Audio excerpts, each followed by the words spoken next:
ఈ ప్రపంచంలో బ్రతకాలి అంటే మంచితనం, మొండితనం రెండూ ఉండాలి.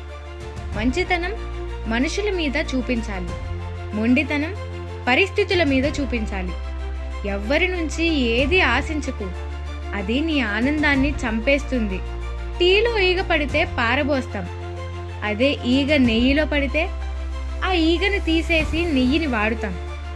పదార్థాన్ని బట్టి విలువ మారినట్టు మనుషులు కూడా అంతే.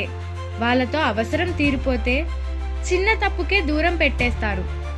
అవసరం, ఉపయోగం ఉంటే ఎన్ని తప్పులు చేసినా మళ్ళీ మళ్ళీ క్షమిస్తారు.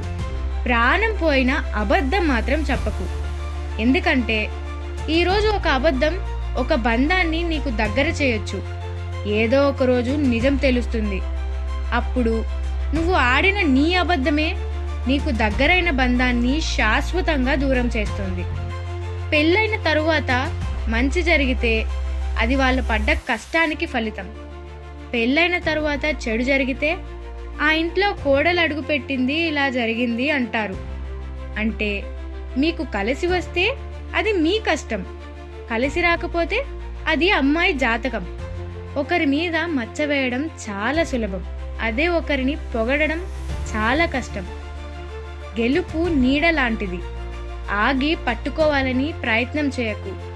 ఆగకుండా నీ దారిన నువ్వు నడువు, అది నిన్ను అనుసరిస్తుంది. ఒక్క విషయం గుర్తుంచుకోవాలి, వెలుతురు అనే సత్యం వైపు నడిస్తేనే గెలుపు నీడ నీ వెంట వస్తుంది. అభిప్రాయాలను మార్చుకోలేని వ్యక్తి తన తప్పుల్ని సరిదిద్దుకోలేడు. నేటికంటే రేపు ఎక్కువ వివేకం ప్రదర్శించాలనుకుంటే మనిషిలో మార్పు అవసరం. నమ్మితే ప్రాణమైన ఇస్తా అంటారు.